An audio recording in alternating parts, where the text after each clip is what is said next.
Ever wondered what makes TV so powerful in Jamaica? Time to find out. Welcome to Global TV Group 358, where television meets innovation. We're not just about shows, we're about shaping society. In Jamaica, TV keeps you informed, connects diverse voices, and supports democracy. Imagine a Jamaica where broadcasters unite, sharing data and collaborating globally. That's us, a unified voice in the TV industry. Did you know TV advertising is still king? It drives website traffic, boosts brand equity, and powers integrated campaigns. Even in an age of digital, TV stands strong, resilient in tough times. Our global TV deck is your treasure trove of insights and data. With charts, graphs, and success stories, it's your guide to impactful TV advertising. Curious to learn more? Visit our website and see how Global TV Group 358 keeps television at the heart of entertainment in Jamaica. Get ready to binge watch the future. Oh, thy peace, God of my salvation, because the mouth of the sinful and wicked is open. Rastafari.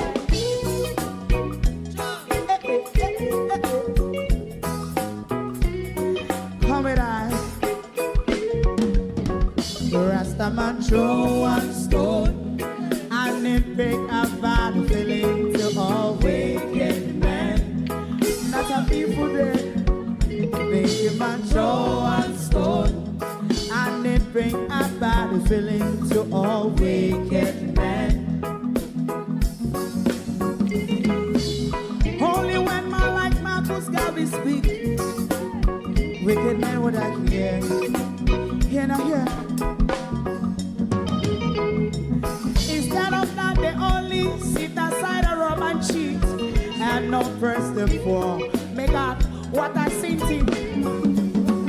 Make a man throw one stone, and they bring a bad feeling to all wicked men. Oh, what a plan. Make a man throw one stone, and they bring a bad feeling to all wicked men. So, my favorite part, if Rasta make a progressive move, wicked men are red, I. How they want to see, they didn't can sell out Rasta, and sell it out, and sell out Babylon. They give man throw one stone, and they bring a bad feeling to all wicked men. They give man throw one stone, and it bring a bad feeling to all wicked men. If Rasta make a progressive move, wicked men are red. How they want to see, they didn't can sell out Rasta, I sell out, I sell out Babylon. Just stop on the front. You might throw one stone, and it bring a bad feeling to all wicked men. Oh, what a black thing, man, throw one stone, and it bring a bad feeling to all wicked men.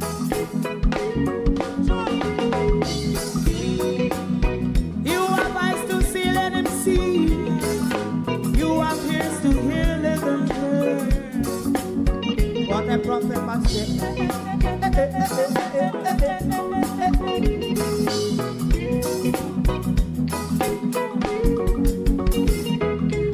President Mandela was in prison for 20 odd years. And he leave from the prison and take the seat of the president. Stone one. Big man throw one stone, and it bring a bad feeling to all wicked men. Oh, what's a black big man throw one stone, and it bring a bad feeling to all wicked men. Rasta man throw one stone, and it bring a bad feeling to all wicked men.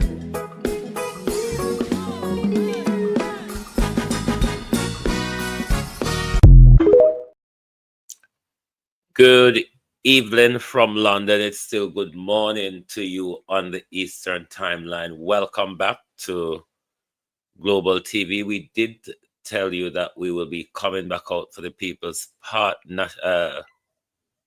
National Party press conference, which should get on the way in about a half an hour's time. Good evening, everyone. Welcome. Like and share the live, please. Like and share the live. Good evening, everyone, and welcome back. How are you all doing? It's late morning, your neck of the woods, but we are back at our second round to bring to you the People's National Party press conference, where we expect Mark Golden and his team to speak to us on matters of the election. So we are waiting for that. And as soon as it gets on the way, we'll bring it to you. But I want to talk about Kevin Blake and Wayne Cameron. One of the things that I don't like with the JLP government, or those who are aligned to the JLP government, whenever time they make a blunder,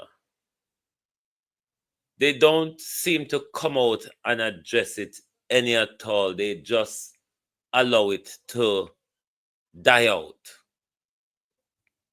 Now, there's an internal issue with Kevin Blake and Wayne Cameron. Rather than Kevin Blake follow the proper internal procedures of addressing the issue, Kevin Blake just jump out a road. Hold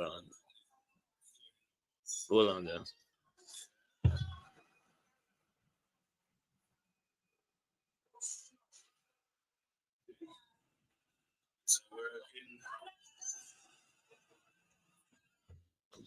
Sorry, we get to screen. Police is forcing the school children to go into the bus. But see here, well, I'm gonna have to screen record that and bring it to you shortly. There is an internal procedure to deal with dispute, but rather than Kevin Blake with the DR title, quite an up there title in the academic world, Kevin Blake took to social media to put out vacancy for the man's job, who he hasn't even fired him. Him just come out, come make it known that the man's job, Wayne Cameron job, is vacant. Now it turned out Kevin Blake has no jurisdiction when it comes to what he has done. Even if Kevin Blake had jurisdiction to just publish the post vacant without having the issue explored internally, it tells you the type of person we're dealing with as a commissioner of police. So even the trade union, I wonder if we can read the article here. Come and I them not feel decent, you know. The trade union, Jamaica Confederation for Trade Union people, them, even them come out alarmed of the situation. JCTU condemns interference of POA and call for respect of international labor standards. We just go to this still press conference ready. Jamaica Confederation of Trade Unions say the Ministry of Labor must uphold both national and international labor standards, or it seeks intervention from the International Labor Organization following a directive from the police commissioner that the chair of the Police Officers Association vacates vacate his post. The JCTU said it is deeply alarmed by the directive issued by the Commissioner of Police, Dr. Kevin Blake, ordering that chairman of the Police Officers Association, Senior Superintendent Wayne Cameron, vacate his post and be denied recognition by the police high command. This unprecedented action strikes at the heart of freedom of association, undermine democratic representation, and place Jamaica in direct violation of its obligation under the Constitution of Jamaica and core international labor organization.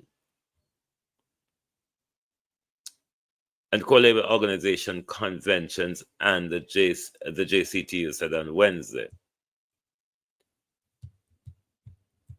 Hold on there.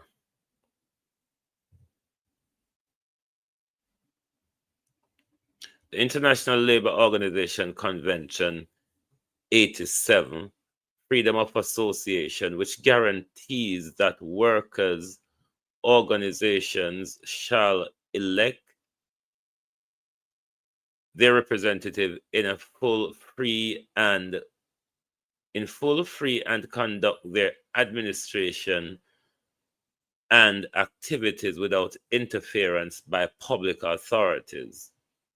By seeking to unseat the duly elected chair, who was chosen by the police, the POA members in November 2022, and those moderate whose moderate mandate continues until 2025. The commissioner has intruded into the internal governance of the association.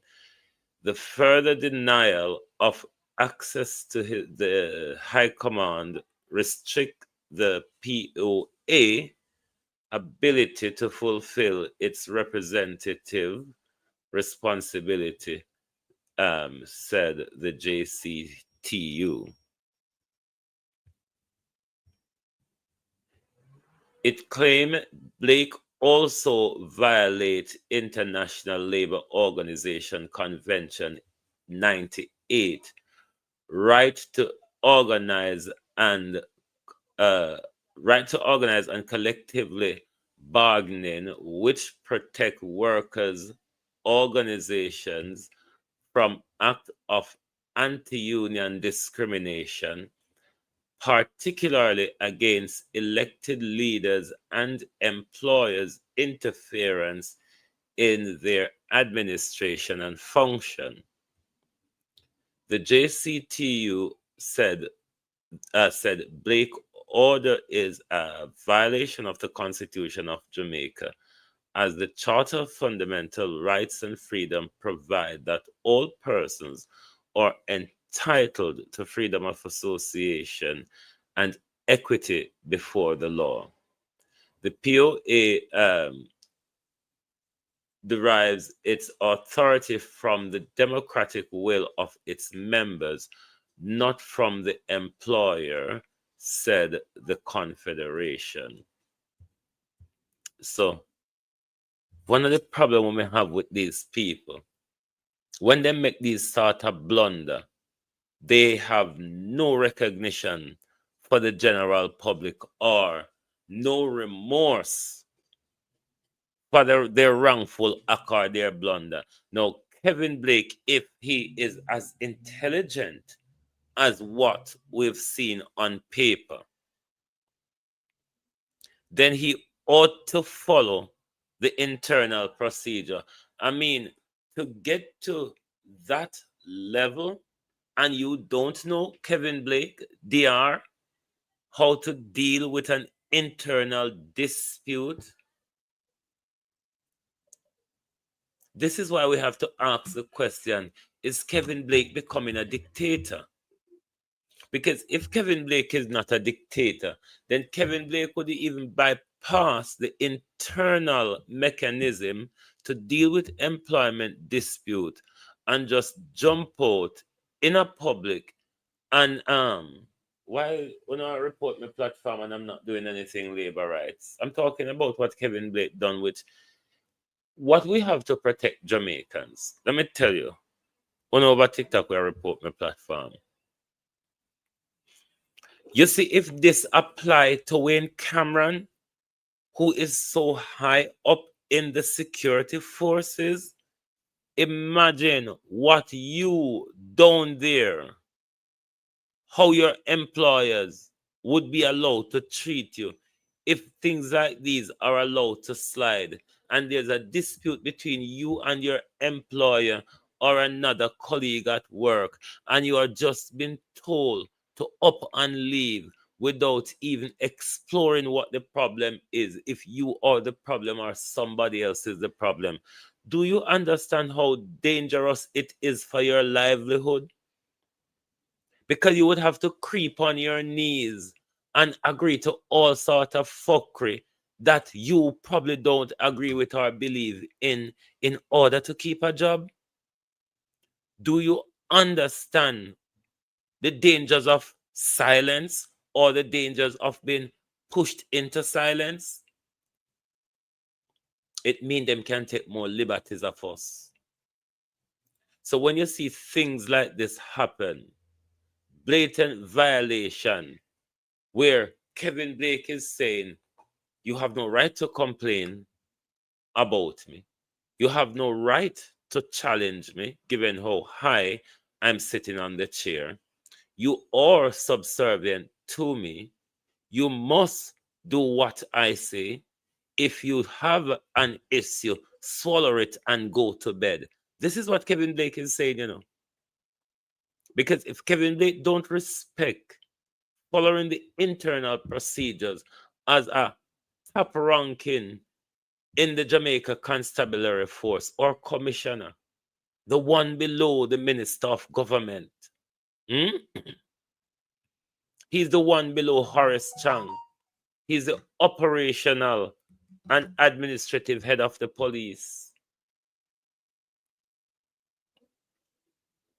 So you have to think about what could happen to you if that could also happen to you, just like it is happening to members of the security service. And I don't know why members of the security service don't see what the government, the government is fast becoming a dictator to them more than anybody else. Because you remember the fight Ron James had with them representing the Federation. Sorry. And them never stop until them push out Ron James. And what they further did the other day is try to block Rowan James' democratic participation from voting. He came out and told us, now we're seeing this same commissioner attack on another high official member of the Jamaica Constabulary Force. Now, what you have to be careful of as a country, Kevin Blake with the DR title wants the Jamaica Constabulary Force to sing with one voice. He wants them to sing with one voice. And that is a slow walk into dictatorship. It means if they're given an order, it mustn't be questioned. Even if them know the order is illegal under their constitution, under the country's constitution, they must follow it. Even if something is going wrong, you must not criticize it. Because if Kevin Blake can do this, to a high official, a superintendent like Wayne Cameron, what would happen to a guardroom officer? Hmm? What would happen to a guardroom officer out there? What would happen to someone very low down in the rank, a constable or a sergeant or whatever? So you understand these people are working under duress from the top. Because what Kevin Blake is saying, go along or get along. Don't challenge me. If you don't happy about any issue you have with me, move on. But you're not going to get it dealt with here. This is dangerous. This is happening in the Jamaica Constabulary Force. So don't be surprised. Yes, Esther, I had a operation the other day to remove cancer, but I wasn't sick before or after. It was just about having the operation and recovering from the operation. If this is happening to members of the security services, do you understand how dangerous it is for us who in society we say we don't have no power? Nobody no recognize we, nobody no care about we. At least you wouldn't think so. Superintendent have that audience with the commissioner. Hmm? You know what I naturally think so? You would naturally think he would have had that audience, senior superintendent. Hmm? You would have thought he would have had that audience with the commissioner. TikTok, when the stream go live, I'll turn your camera around. You would expect the commissioner and a senior superintendent, or there is a mechanism at the senior level how to deal with dispute. But what Kevin Blake is exposing the Jamaica defense, the Jamaica rather constabulary force here, is that there's no internal mechanism in dealing with dispute. Or if there is one, Kevin Blake does not give a toss about it. And that will not get from it. Hmm? Tell me what else are you getting from it? Is either there is no mechanism at the Jamaica Constabulary Force to deal with internal issues at whatever level you may be at, or they're willfully airing the thing, they're looking aside. Hmm? The man take the thing to social media. And then everybody realize Kevin has no authority to do it. This was not something that was explored. The man never stepped down or whatever. And Kevin Blake is quiet. Hmm? He has received a court injunction barring Kevin Blake nonsense.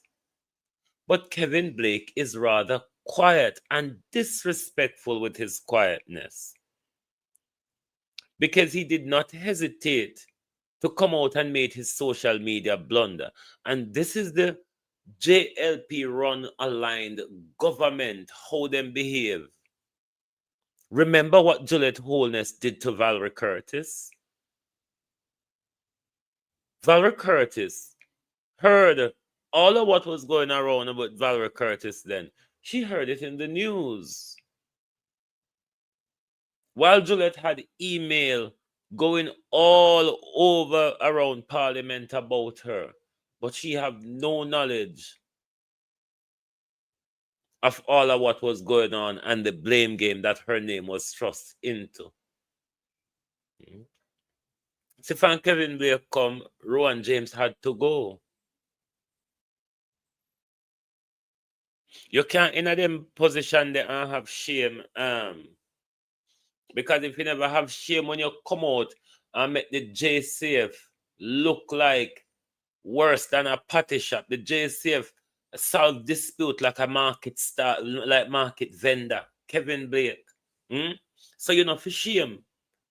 You have to come out and deal with the situation because you come out here, come make the JCF look like them dispute mechanism is a market style because you throw things on social media where you don't even have the authority to do, Kevin Blake. So if you come out, come apologize and correct on a nonsense when you not do it. You hear how we are warning the Jamaicans about dictatorship? We are warning you about the dictatorship of this government and those who are aligned with them. Kevin Blake is a full-on JLP mad dog because that's how they all behave. This put the Jamaica Constabulary Force into disrepute. And I hope those young constabularies and lower than the rank of a superintendent is actually watching what's going on here. Because your job is not safe if you don't take orders from the commissioner. The commissioner can just come on social media and sack you. This is dangerous for democracy, Jamaica. But when we talk to you about the slow walk we are moving into dictatorship, the slow walk move we're on, you all don't recognize it because if Kevin Blake can treat a senior superintendent like this, if Kevin Blake can totally evade the internal procedures of dealing with a dispute and come live and come publish documents sacking the man, what that you don't have authority to do. This is dangerous for us as a country. When this is the same man where police us, Jamaica, wake up. Wake the hell up. This is the same guy who is policing all of us. And this is the same guy that come out and put out a statement sacking or trashing out an internal dispute in public.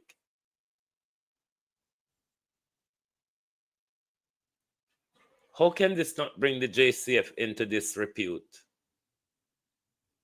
How can you then trust a disciplinary procedure at the JCF where Kevin Blake is at the helm of it?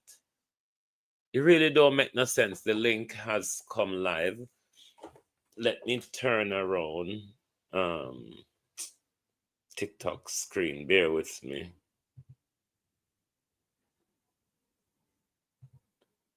Bear with me, TikTok. I need to spin your camera around and remove your thingy. How this work, you know? The right effects. You know how there's something you work on the live, you know? The flip camera. Effects.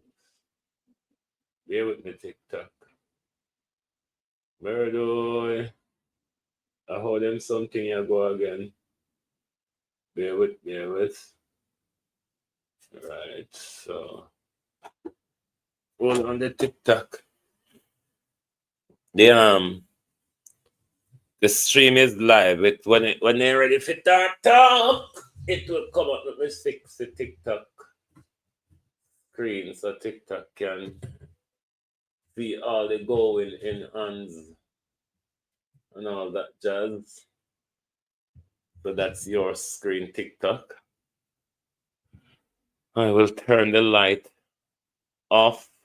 I'm gonna turn the light off for TikTok to give them a little bit of viewing.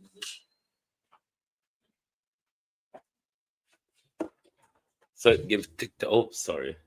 So it give TikTok a little better viewing. Don't mind me, because I'm gonna close up the YouTube screen with the PNP conference, because they should start talking soon. But while they are ready, we'll continue to talk until them come up. But this is something what we take serious, my peeps. This is no joking issue. What we see Kevin Blake do is very dangerous, not only for the Jamaica Constabulary Force members, but for all of us as a country. Because if other employers see it run free in the JCF, then other employers are going to think it is okay for us to cheat our employees like that. As soon as they have an issue and raise a concern, we tell them, say, go on a yard. Let me also pull up a Facebook page for the PNP as well. Hold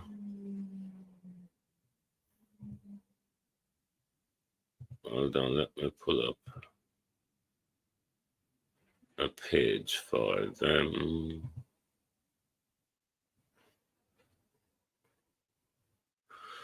Oh gosh.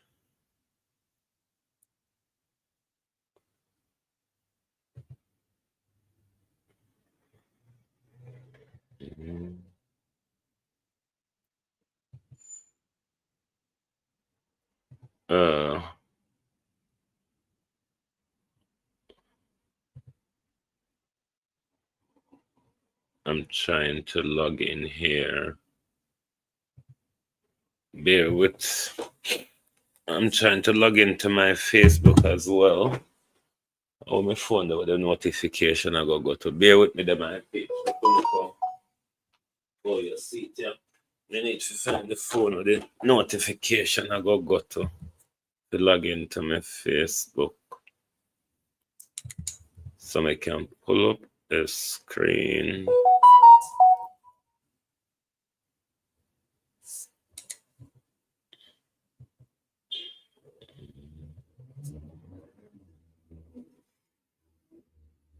Hold on there. Something come out of my way, you know? Are you ready? Oh, thanks. Good.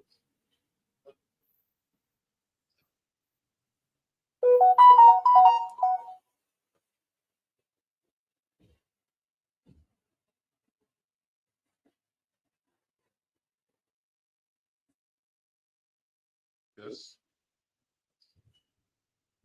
Good morning, everyone. Welcome to the People's National Party headquarters. And here with me today, we have the leader of the party and the leader of the opposition, Mr. Mark Bowden.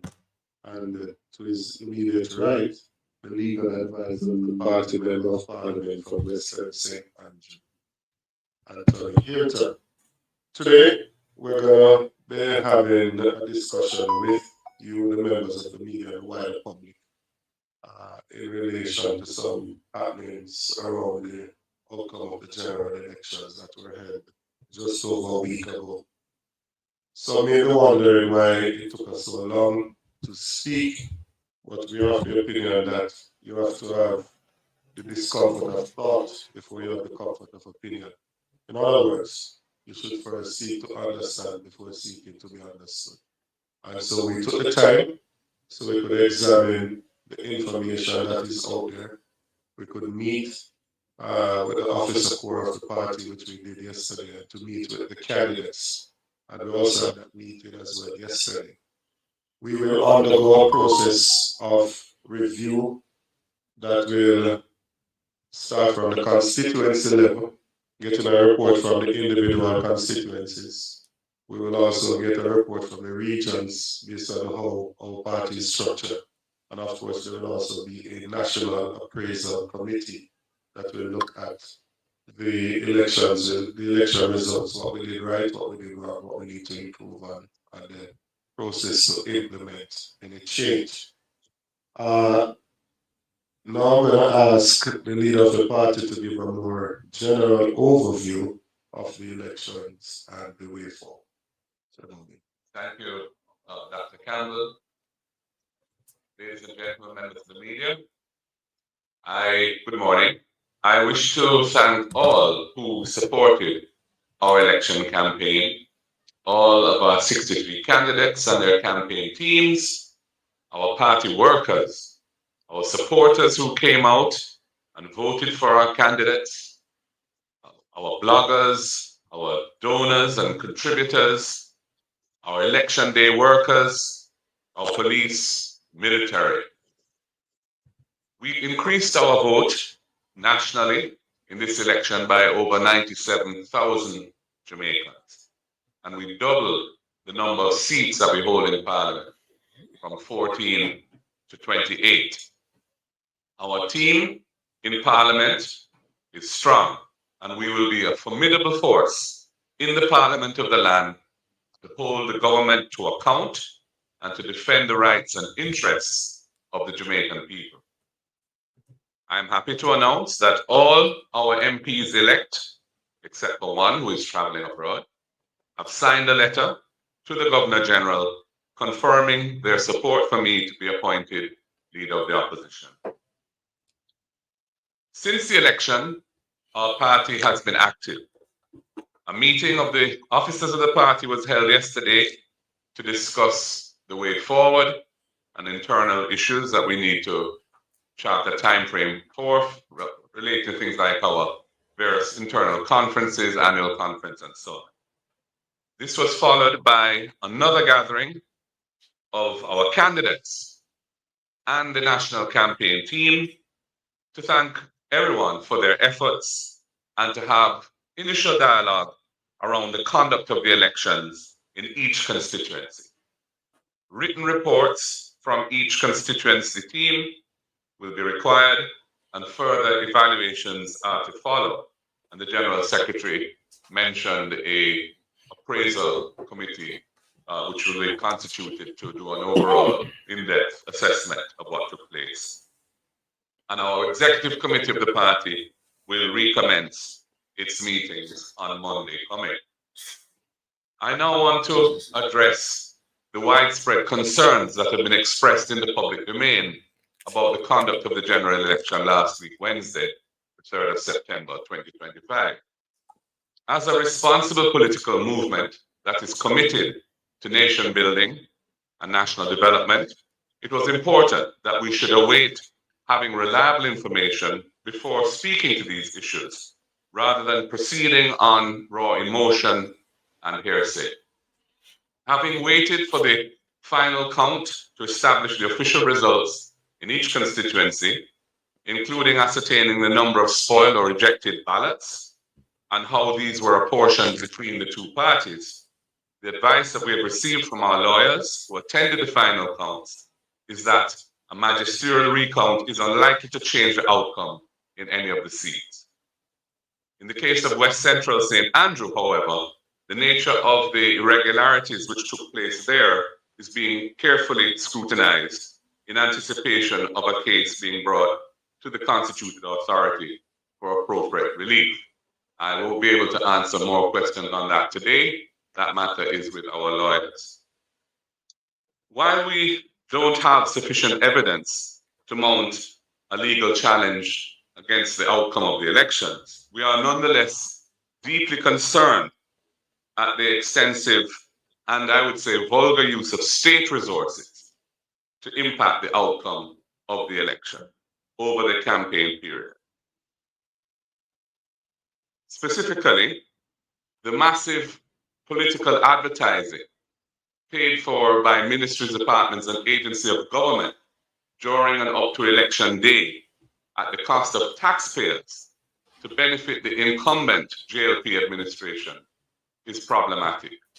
And we are going to have to, as a nation, look at the way in which public resources are used in support of political achievements in the election period. We're also concerned about the unprecedented scale of distribution of benefits, black tanks, fertilizer, building materials, cash, by both the state and the Jamaica Labour Party. And in some cases, it's very different to distinguish one from the other. And we have received numerous reports of widespread suppression of PNP votes across marginal constituencies, with reports of very large sums of money being paid.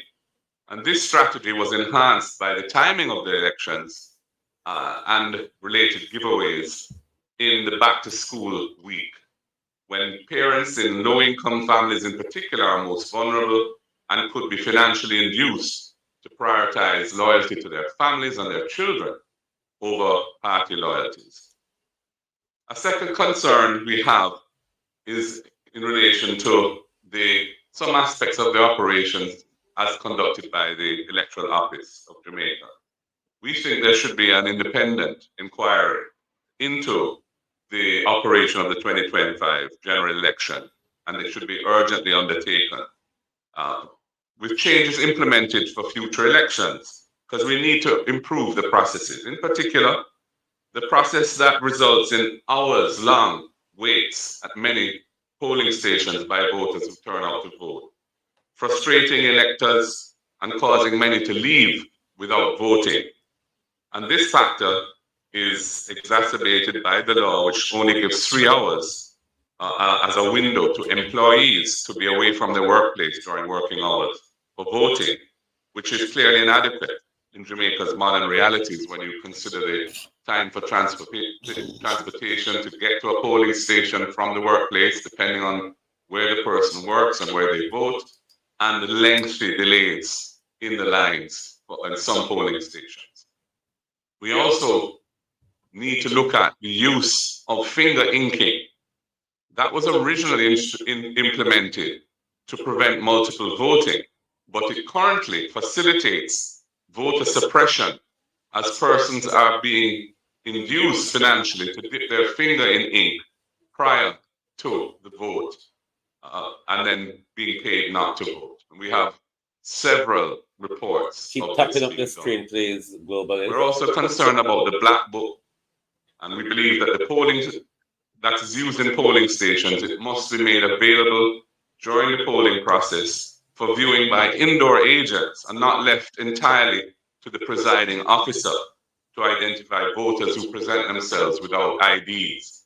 Because if the presiding officer is operating in a way that is not satisfactory from an independent, impartial point of view, there needs to be the ability of the indoor agents on either side to scrutinize what is going on there. And the integrity of the voters list needs to be re-verified through a comprehensive re-verification of voters to clean it of dead voters in particular and other voters who don't have a place of residence in the constituency where they vote. We will be sending teams into those constituencies which were most affected by these issues to conduct a field survey. This survey will empower Jamaicans who experienced or witnessed these issues to share their experiences with us. Many persons are deeply upset by what took place, and this process will allow them to get some closure. It will also assist us to advocate for changes to the law and the processes of elections that will ultimately help to protect Jamaica's democracy from tactics that clearly affected the ultimate outcome of the 25 general election and which are not contemplated by the system that we have. I will now hand over to our legal advisor. Thank you, Party Leader. As you said at the beginning, come change it, Mike, please. As commented, we are at this time not intending to have any magisterial recount. Other processes that are available, legal processes that are available, are being looked at based on the evidence that will come forward. I would just echo the point that you make about a review of the management of the election by the EOJ. I think after almost 30 years of a system that was robust at the beginning, I think there is no concern that gaps are opening up and they need to be examined. And we will be doing so by the processes that you are outlining in the various constituencies and regions as well. So the other point really is the legislative and regulatory improvements that may well result from all of this, which is to ensure that the use of state resources prior to and during elections are much better managed. And I think there are clearly loopholes there, and we need to fill those gaps through the legislation and law regulation. And I believe that the point was well made by the abuse that we saw during this election. Those are the points I will make at this time. Thank you, MP Hilton. No, so in relation to I know one of the media houses carried an article saying that we were going for a magisterial recount in 2 constituencies. I'm not sure where they got that report from, because we did not give that information to the media. We know that on the night of election you have a preliminary count, and in the days after you have the final count, which we waited on, so we could get what is the official result from the EOJ. And after looking at that, we realized that there were 3 constituencies: Central Kingston, East Central St. Catherine, and Northern Trelawney, where the number of rejected ballots were more than the margin of victory. However, when we consulted with the teams that were present for the final count, we were reliably advised by them that of the rejected ballots, they are split roughly evenly between the 2 main political parties, and therefore you would not get any material change in the result in the constituencies. And as a result of that, we took a decision not to pursue any magisterial recount. So that is the official position of the People's National Party. We do have some other concerns of acts of intimidation, aggression, and vandalism that would have taken place since the elections have been concluded, and specifically in South St. James, in the Anchovy Division, persons have been making threats about removing the water pumps, and I think they even made reference to using dynamite and other things like that to destroy the infrastructure. We've seen videos as well and heard voice notes of persons in Eastern Portland that would have made comments that resources would be limited to the newly elected Member of Parliament, Isaac Buchanan. We have seen as well in Southeast St. Mary, where there's been vandalism of a community center and the removal of certain infrastructure in that area. And probably the most concerning of them all is in South Trelawney, where a team from the Labour Party, led by persons in leadership, went to the house, the accommodation of our candidate Paul Patmore, to threaten him. We believe that these things are intended to intimidate and weaken the democratic process within the country.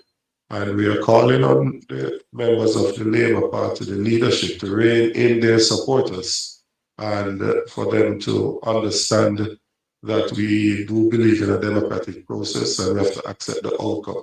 Similarly to how we have accepted the result at the national level, it can't be that they accept it at the national level, but at the constituency level, they are reluctant to accept that Isaac Buchanan did defeat Anne-Marie Vaz in a free and fair election that took place in East Portland, and that as the duly elected representative, you should be accorded with all the respect and the authority that should be conveyed on such a office.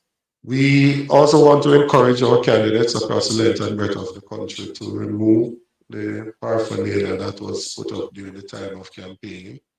And some of our candidates will not have much to do because their opponents already removed them before the elections. But for those that still have up some material, we're going to ask them, use this opportunity to ask them to remove those paraphernalia from the different constituencies. And I know that the municipal corporations will be playing a role in ensuring that we can return to normalcy.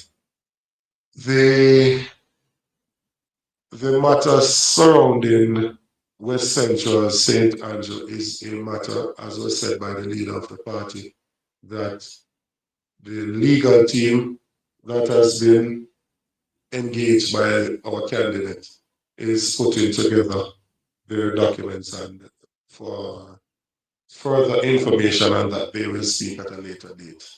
And so we'll leave it at that, and I'll now open the floor to get any questions that may exist. Who's monitoring this? Is it Nationwide or Riva? What is the appropriate name?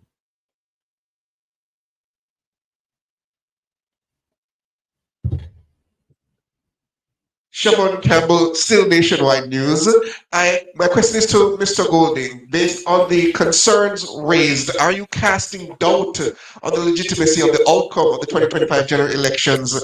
And are you concerned that such doubts would raise speculation of Jamaican people and cast a shadow on Jamaica's electoral process? I'm concerned about the widespread reports that we have received of voter suppression strategies that were employed, in particular to dissuade our supporters and in some instances our workers from voting, and in the case of workers from turning up in some instances for the elections. I'm not seeking to in any way suggest that we are not accepting that the government that has been elected will be duly constituted. I don't want to go down that road. I don't think that's a wise road for Jamaica. But I also think it's important that we don't sweep things under the carpet, which have become and which were in this election a significant factor at play. And the use of financial resources to suppress votes, based on what we have heard, these are now indirect reports. That's why we're going to go through a process of going into the field to hear from people directly what they experience and what they saw. But based on the reports that we've received, this is a matter which really needs to be confronted by Jamaican democracy, and certainly by our party going forward as to how we can try to respond to these types of tactics, which have become a central part of how our opponent operates in trying to secure power for themselves. Let me just comment a little more on what the party just said, which is that in Guyana, recently there was a general election in Guyana on September 1, I think we're all aware. Coming out of that election, the EU delegation, European Union delegation, has issued a report. And when I read the report, a lot of what they commented on and expressed concern about were actually at play, certainly complained of widely in the Jamaican situation. And that tells you that they are the question of the democratic process being legitimized is also a question of the various activities and the concerns and the issues that are raised that will affect the quality of the democracy. And I think that a lot of the concerns that are being raised here and need to be pursued is about not just the specific legal aspects, but about some of the concerns and gaps that may have opened up in our electoral system that needs to be addressed. Morning, Desmond Richards here, Rebel Radio. Mr. President, have you identified reasons why the party lost? And secondly, what are your concerns about the low voter turnout? And I would like to hear if the party has plans to encourage voters to poll their votes. I would say that there's something perplexing about the voter turnout statistics, based on the fact that during the campaign, right through to the end of the campaign, the energy and enthusiasm on the ground was palpable, significant, and suggested that there would have been a stronger turnout. As indeed, the polls, right up to the last poll, which was published on the Sunday before the election, indicated that, based on the expressions of persons polled, they were expecting a significantly higher turnout. What happened on the day needs to be examined carefully. I think it was a combination of factors at play. I think that there were persons who didn't vote because the lines were long and slow, often in the hot sun, sometimes in the rain, and they got fed up and left. I think that the financial inducements of which I speak or have spoken were a major factor as well in dissuading some people from voting. In terms of why we didn't win the election, we lost it narrowly. If we had 4 more seats, we would form government today. And when we look at the seats that we have in mind, we lost all of those by less than 500 votes. And in all of those, some of the issues which I raised were prominent factors at play. So obviously, I don't want to prejudge what the appraisal committee will say based on their investigations. But as I said, the low voter turnout is a bit of a mystery as to why that transpired, given what we know and what we saw and what we felt during the campaign. I would say one other thing, which is that the voters list itself has not been cleansed comprehensively for over a decade. I can't even remember when the last proper re-verification, early 2000s. So it's probably 2 decades now since that was done.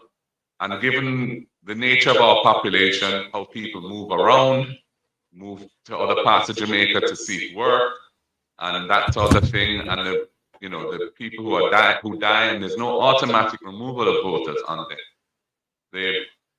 The number on the voters list from which the percentage turnout is derived is a questionable number.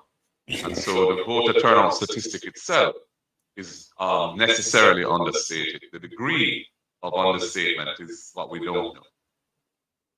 And if I may add to that, the People's National Party polled an additional 97,000 votes over the 2020 elections.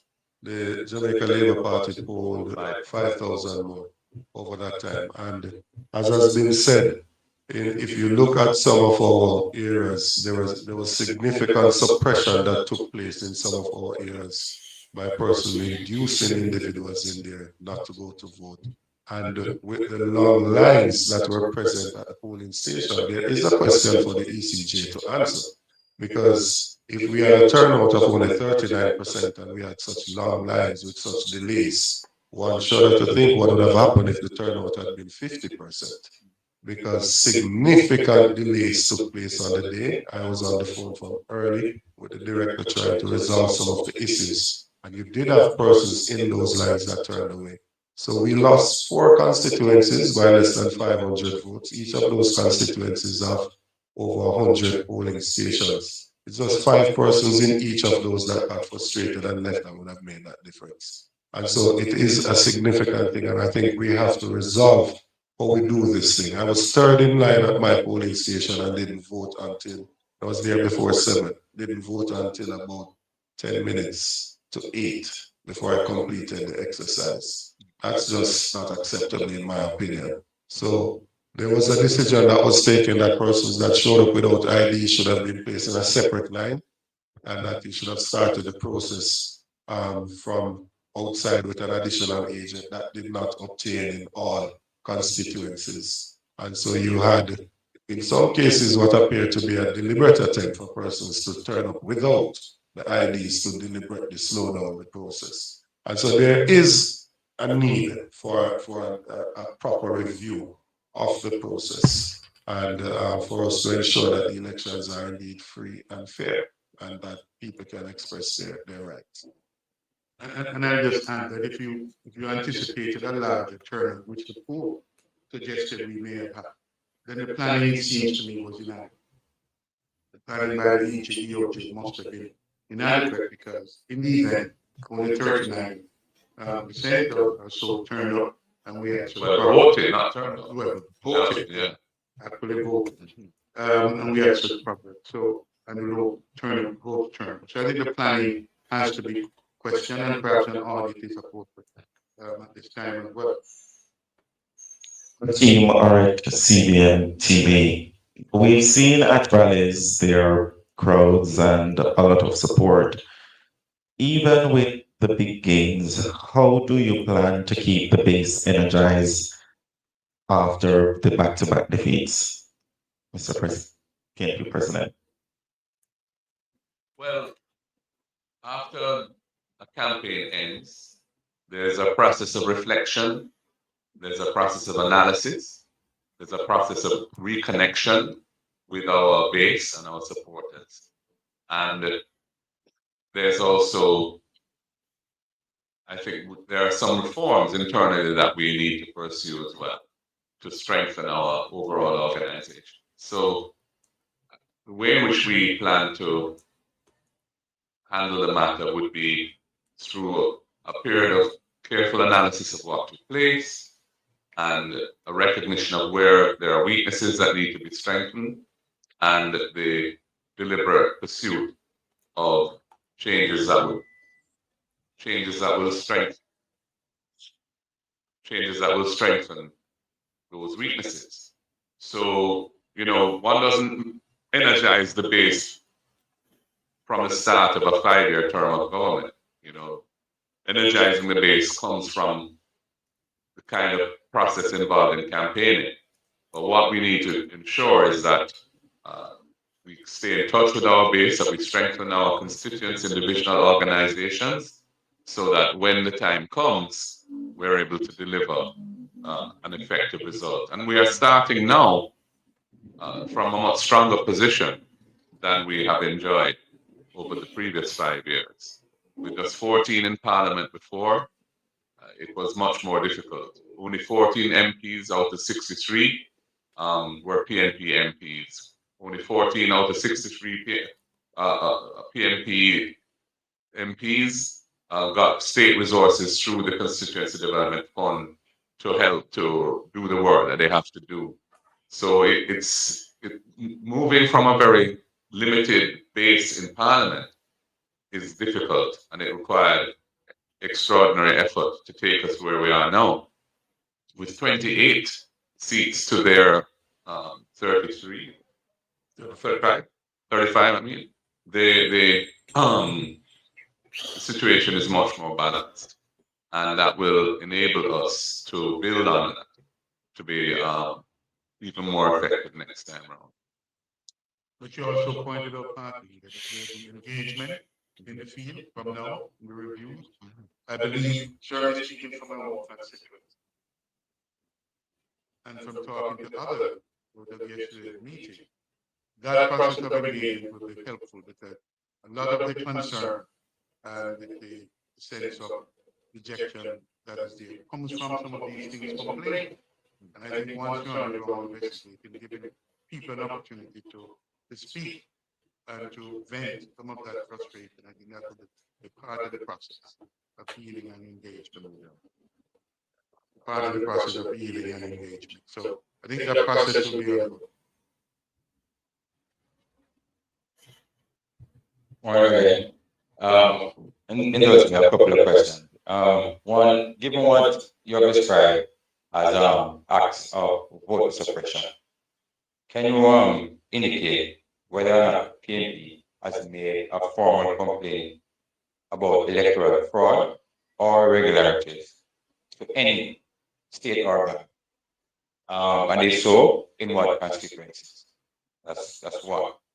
Two, can you indicate, sir, what is the projected spend for the People's National Party during this election campaign? Can you say also how was it funded and what percentage is corporate donation? And then finally, personally, Mr. Golding, is this disappointing for you? And if so, how disappointing? So your first question was whether a formal complaint has been made to any state organ in respect to the voter suppression of which we speak. The answer to that is no. We are, as I've said, going into the field to do a survey so that we can get more tangible information rather than the indirect reports that we have been receiving. Through the reports we're receiving is really through both things like social media, but also more importantly through the campaign structures that we have. But we want to go into the field and get more, a more comprehensive survey of what takes place. At that point, we can decide, where we go from here. There isn't really any state agency that is mandated to address that issue. That's one of the challenges we have. So it's that is something we'll have to consider carefully as the best way to proceed, to deal with this. Some of these things may require a strengthening of the electoral law itself, the Representation of the People's Act, which, to take into account the kind of methods and tactics that are being employed in this era relative to when that law was last amended or reviewed. Other things may just require an internal response as to how we manage that kind of process going forward. So that's my answer to your first question. Your second question was about campaign finance. Yeah. I haven't seen from our treasurer yet a final report on the level of funding raised and expended. Based on my assessment of it or knowledge of it, I would say most of the funding that we raised came from donors. Some are corporate donors, some are individual donors. And I'm very sure that they were within the overall envelope allowed by the law in terms of the limits. I can tell you that because I have a sense for the numbers, but I don't have the specifics. And the third question was about yeah, it's a mixed feeling. I feel pleased that we are on the up and up, that we have managed to double the number of MPs that we have in Parliament, that we are going to have a team in Parliament now that is going to be formidable as an opposition, given the people who won. And we have an excellent team. And the fact that we got 97,000 more votes this time than we got in 2020 is also significant as an increase. Our opponents got 5,000 more.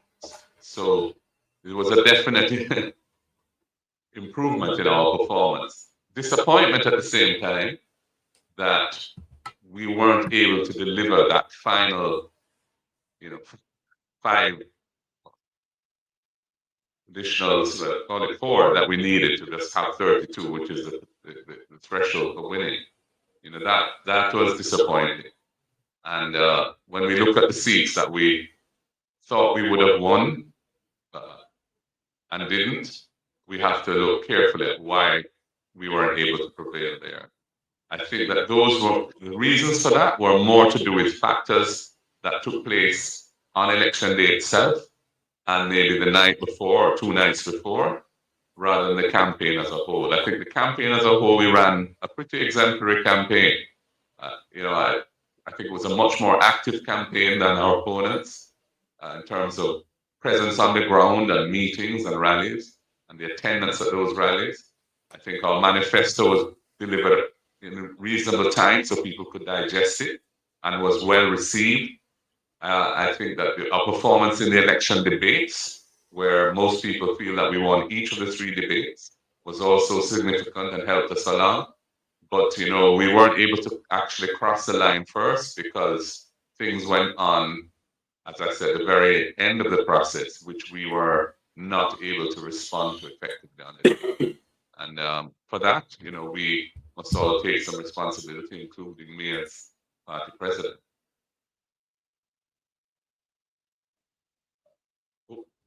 Is there somebody determining who speaks, right?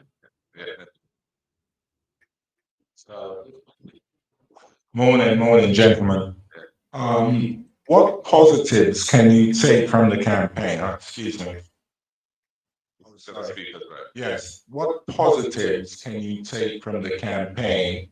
And what are your views generally about your team, the team you put together? Okay, it's a bit disappointing to lose, obviously, but when you reflect back, to say 5 years ago, from where you came from there to where you are now, what positives? And secondly, what plans do you have to bolster your treasury? You're definitely a political force in this country again, and maybe perhaps the treasury angle of it will get you over the line, maybe possibly next time. But you have to have an effective treasury if you're fighting a campaign in the 21st century. So what do you see going forward? How do you entice, say, the business community, other people to bolster that treasury campaign? Yeah, in terms of positives, I think that we now have a united party. We have a team that is working together and has worked together well throughout the campaign. I think that the organization as a whole is strong. That's not to say there aren't areas that need improvement. There are. But we did significant training, for example, of our workers for the last several months. And we were really building on the success in the local government elections, February 2024, where we won the popular vote quite handsomely there. And we ended up with six municipal corporations and the city municipality of Portmore making 7, which is the same number as the JLP have, but we have one more division than they do. So there's been a kind of process over the 5 years of building an improvement, which I think was reflected in the 97,000 additional votes that we got and the 14 additional seats that we won. Now, going forward, you mentioned the Treasury. I mean, we got, I would say, good support from the donor base that we have, corporate and individual. We were able to finance our program. We didn't have the sort of additional resources for deploying in the field to do the sort of things that we were up against, and that was never part of our budget. Anyway, we weren't seeking to do that. That's not a strategy that we employ. But, in terms of being able to pay our media houses for the advertising that we had booked and developing that advertising and paying our party workers, for their efforts and the paraphernalia and so on that we were able to hold our own. And going forward, we will just be encouraging Jamaica to understand the importance of maintaining financial balance in how they fund political parties, because if one party has excessive resources relative to the other, it can affect the democratic outcome of elections quite easily. So, these are the sort of arguments that we impress upon donors, and we get good response for the most part. So I don't have any issue really there with the fundraising side of the campaign.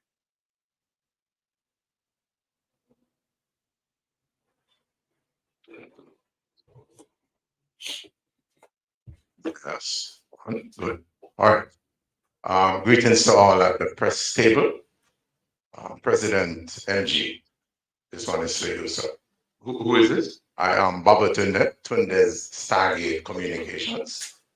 Before I get into my questions, I would just like to start on a positive by saying there are some things that you initiated that changed the experience for the Rastafari community, when especially from with the ganja experience and all. What more than if do, you know? But we must acknowledge when positive moves make. So we kick off the party. So the first question. Seeing all we see now, maybe some 8, 9 days after the election, was the People's National Party fully prepared? I have two more. I don't know if I have a pause and answer, I go with the other two and then. Yeah, I mean, the fact that we didn't ultimately win the election suggests that there are areas where our preparation could have been stronger. You know, I think that what we have come to realize going through this experience is that some of the tactics that we have to manage are not normal, orthodox in the book tactics, but are things that are being deployed quite effectively by our opponent, which we haven't yet, I think, mastered a methodology of responding to. So I think I would say, what would you regard as the orthodox way in which campaigns are conducted and way with political organization is done, we were ready. But in terms of specific seats, which though those tactics were being deployed, our response to them was inadequate. All right. So in your preparation going forward, it's a little bit of small advice that you don't have to pay for. Art of war must be studied. Next question for you now, President MG. The positive way forward, and there are aspects of your manifesto that are tangible and excellent. What plans are in place to not wait till 2030, but to one, empower the people and implement where it can. Much appreciated for listening. You got those? Yeah, I mean, in response, I think that I need to actually say something about that. Our manifesto was our series of policy proposals and programs that we intended to roll out during the first five-year term that we were in government. Those things require being in government to be rolled out. An opposition party gets no state resources to implement plans and programs. We get a modest stipend as MPs to run a constituency office, and that's it.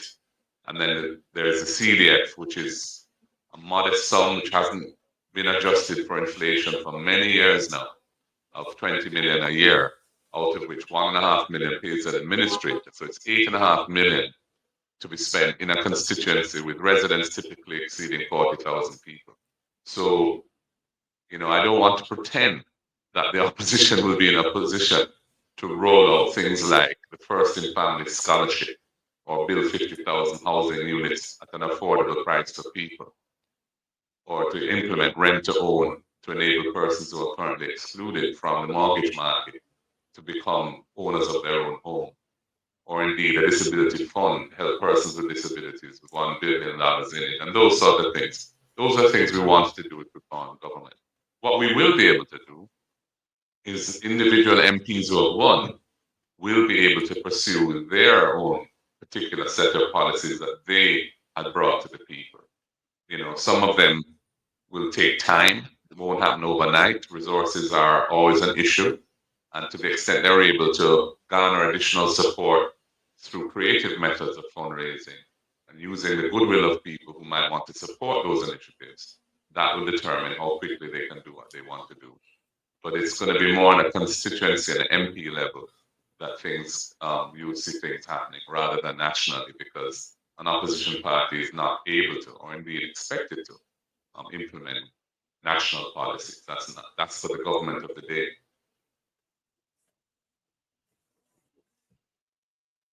Just two more, one for Anthony Hilton and one for you, Mr. Golding. Mr. Hilton, you put forward the suggestion comparing Jamaica's electoral process to that of Guyana, which has a history now of concerns about the process. Whereas here in Jamaica, we had the OAS, CARICOM, as well as CAFE, all suggesting that elections were free of harassment, free of intimidation, or any other irregularities. So far as going as to commending us in terms of our conduct here and to put forward Jamaica as a model that the Caribbean can follow. Isn't that a bit out of sorts in terms of that assessment by you in terms of irregularities? And to you, Mr. Golding, your predecessors have all offered their resignations to the wider party following an election loss. Will you not do the same, or will you simply take up your post as opposition leader going into the parliament? Let me look. You want to go first? No, And let me say, I think Just answer him with one I line, think Mr. the Golden. aspects. I think no, I don't think what you characterize as overstatement, notwithstanding anything that has been said by CAFE or any other organization that participated. The EU focus, and I urge you, and I think you have read the EU report. And if you have, then you'll see that they commented on some other aspects of it, much of which we saw in full force here in Jamaica. The issue that we believe needs to be addressed as an urgent matter is the whole issue of the advertising and promotion during, before and during the campaign with excessive, we believe, excessive state resources. And that aspect of it and others were specifically commented on. So my advice is that whatever the specific limitations or the concerns that the OAS or other monitoring group didn't address, the EU's report, I believe, was much broad-based and some of it very relevant to Jamaica. If I may add something to that before the leader answers the next question. I think we've been very responsible as a party. I think we've been very responsible. Nationwide carried a story that CAFE said that 21% of the persons at the polling station at 5 o'clock were not allowed to vote. We could easily have created a stir with that to suggest that those persons would have voted for us and it would have changed the outcome of the election. We didn't. We waited for good information, right? For additional information. And we've seen where over the last 2 days, the ECJ has refuted what was carried as to what CAFE had said. And then since that, CAFE today in the paper has clarified that that did not actually take place. So I believe the comment that was made as well was not necessarily comparing the electoral system in the two countries, but about the report that came out of the election. So I don't know how you got to the point of saying he was comparing the two electoral systems. He was speaking to the report that came out and said that there are similarities that we have seen the same thing here. CAFE, CARICOM, and other OAS, other persons that came here would not have been out in the field to see that $100,000 was offered to an indoor agent not to work, or offered to a customizer to give me the canvas of this party. They would not have seen that. They would not have seen what took place in the field. They would have been at the polling station, right? They would not have seen the night before that somebody was offered money to dip their finger in ink and therefore can't show up to the polling station.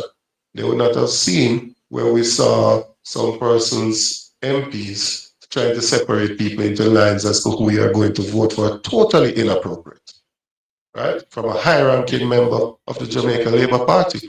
So the issues that we're bringing forward here are things that we have contemplated on, we've heard about, and not just anecdotal things, but things that we can say these, based on the reports that we've gotten, and there's additional work to do, but there is sufficient evidence to Nationwide at this themselves in point the to vote suggest that buying there too. was indeed an attempt to suppress the votes. Remember that we did run a campaign, where the last credible poll that came up before the election had us ahead by 3 percentage points, right? Not like the one from Nationwide that said we're 13 points behind. That was totally fraudulent, right? And if you Rub him, look at nation, the rub outcome him. of the elections, it was within 1%, as in the popular vote. So it was within that margin of error. And that is after all the suppression that took place by the Labour Party and the delayed voting by the ECJ that caused persons to leave the polling station and not being able to participate. In relation to, well, first of all, I'm not aware of any historic precedent of which you speak. There have been No boy, I instances just where nuts. party leaders have offered their resignation. There have been instances where they haven't, to my knowledge. I serve at the pleasure of the party, and I'm happy to continue to serve in the capacity as leader for as long as the party wants me to.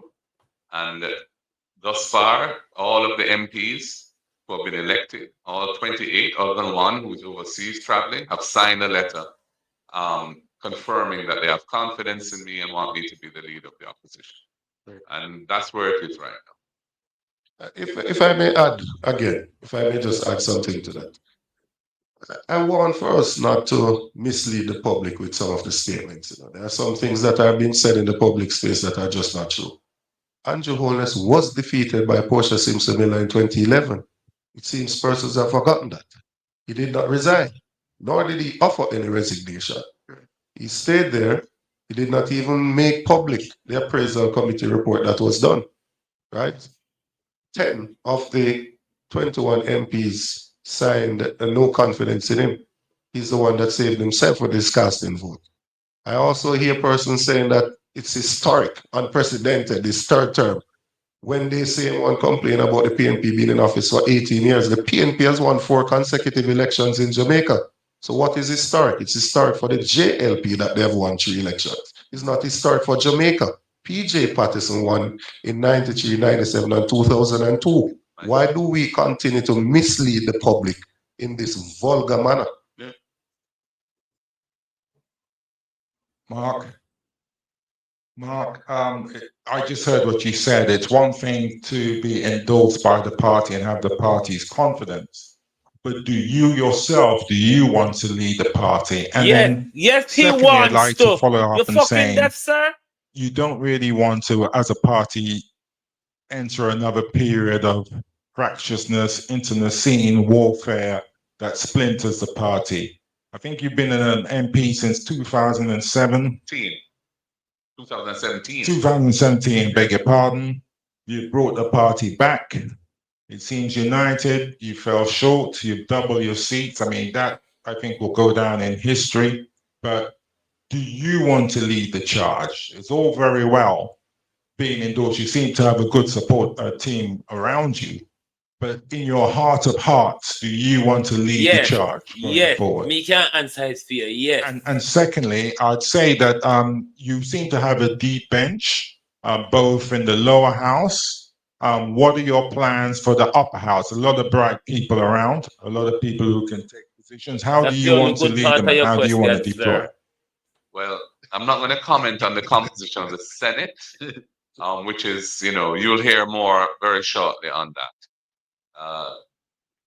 In terms of my own personal aspirations, Al, I feel a continued commitment to my country, Jamaica, where I was born and where I've lived all of my life other than when I studied abroad, and which has been very good to me, and which my parents, instilled in me a sense of service to the people of Jamaica. And I am willing to continue and plan to continue to serve my country through the political process as leader of the People's National Party, moving ahead, going forward from the significant achievements that we have.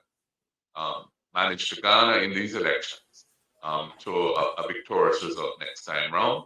And as I said, I serve at the will of the party. And so as long as the party has confidence in me to continue, I will be here. Thank you very much, ladies and gentlemen. I hope it was informative, and have a great day.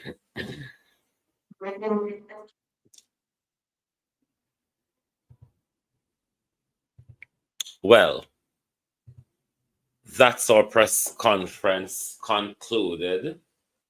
What I take from this press conference is that as a Imagine being able to build anything just by thinking about it.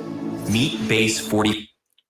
As a country, we must, as the People's National Party and leader has done, respect the results of the election, move on, and make sure we keep the base alive and hold this government to account. Bear with.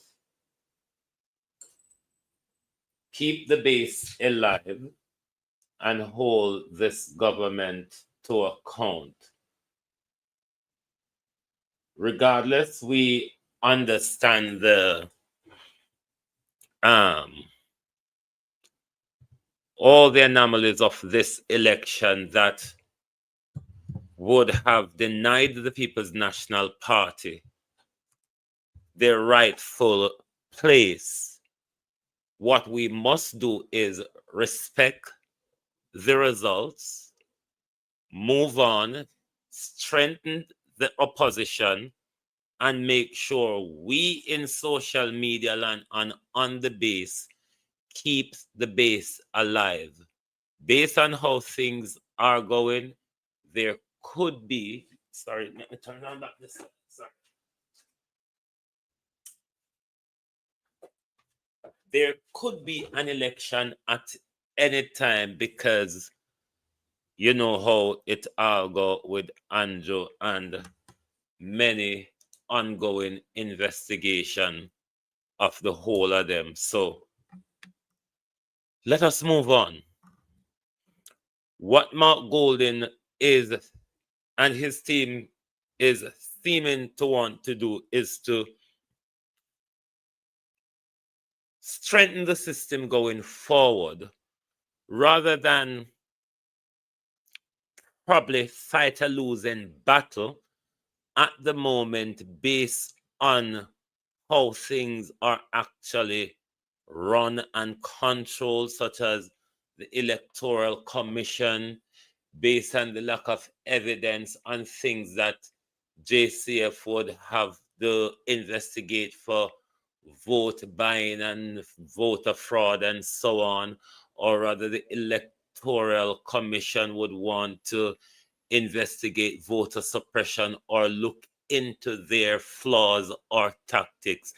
All these would be a much difficult task for them to mount if cannot provide the hardcore evidence to say these are the actual facts. So Mark Golden, what I gathered, want to look at strengthening the system for the foregoing to make sure in the future we have more free and fair election, and the limitation of public resources pump into election through black tank fertilizer, chicken feed, and issuing out money and all of these systems. So this is where they want to, and I would assume they're going to try to bring forth things in parliament to do that. So what we must do is stand behind what is now a strong opposition, which will hold the government to account meaningful, which will change the dynamic and composition of parliament, and it will banish a lot of the dictatorship that is in Parliament at the moment in relation to the House Speaker, the committees, as well as how Andrew Holness used to put draconian legislation through Parliament in the dead of night. With this strong, robust opposition, all this has come to a sudden death.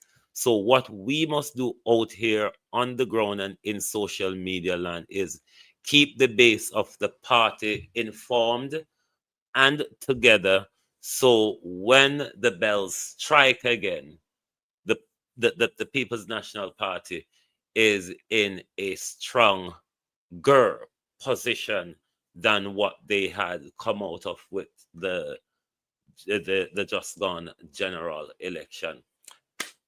Thank you all very much. I hope that press conference bring clarity to you on the People's National Party position. Cousin D's Wagwan, Nick's Wagwan, bring clarity to you on the People's National Party position, and that we now move forward supporting the strong opposition we have, holding the government to account.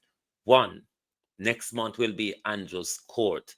And 2, we know that reports will be dropping at some point. So it will be an exciting place in Parliament. It will be the go-to place for content in the next, once Parliament has reconvened and they've all sworn in. Even the thieves, even the thieves that are returning, such as Andrew Holnett, Gillette, Mary Sedal, Wimper, Filbert, Everard Warmington, Bobby Montague, and so much of them.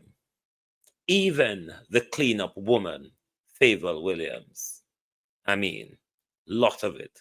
Anyway, thank you. Thank you all for being back with us for the People's National Party press conference. Please do join us back tonight for the People's Point of View, when we will look at,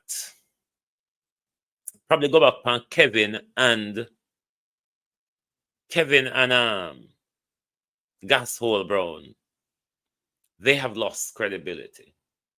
The Director of Elections, Gashole Brown, and the Commissioner of Police, Kevin Blake, with the DR title, they have lost all credibility. The Jamaica people no longer believes in the office they hold, or them as the office holder. Thank you and good evening.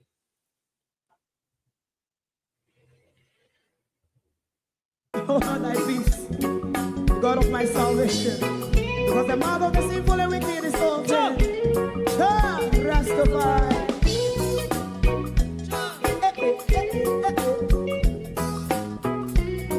Come with I.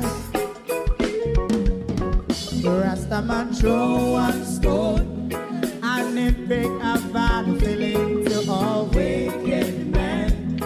Not a people there.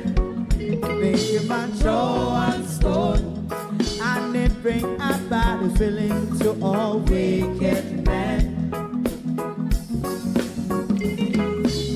Only when man like Marcus Garvey speak, wicked men would I hear. Hear now hear. Instead of that, they only sit aside and rub and cheat, and not press the poor. Make up what I seen him. Make a man throw one stone, and they bring a bad feeling to all wicked men. Oh, what a block. Make a man throw one stone, and they bring a bad feeling to all wicked men. My favorite part, if Rasta make a progressive move, wicked men are red. How they want to see the them can sell out Rasta and sell it out and sell out Babylon. They give man show and stone, and if bring a bad feeling to all wicked men. Take him and throw one stone, and it bring a bad feeling to all wicked men. If Rasta make a progressive move, wicked men are red. How they want to see the dead can sell out Rasta. I sell a house, I sell out Babylon. Just talk on the Friday. You can throw a stone, and it bring a bad feeling to all wicked men. Oh, what a black thing. You can throw a stone, and it bring a bad feeling to all wicked men.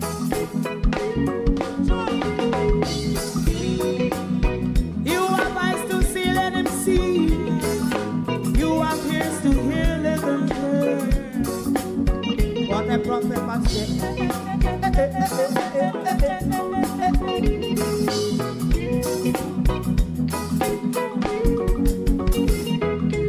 President Mandela was in prison for 20 odd years. And he leave from the prison and take the seat of the president. Stone one, big him and throw one stone, and it bring a bad feeling to all wicked men. Oh, what's a black big him and throw one stone, and it bring a bad feeling to all wicked men. Rastaman throw one stone, and it bring a bad feeling to all wicked men.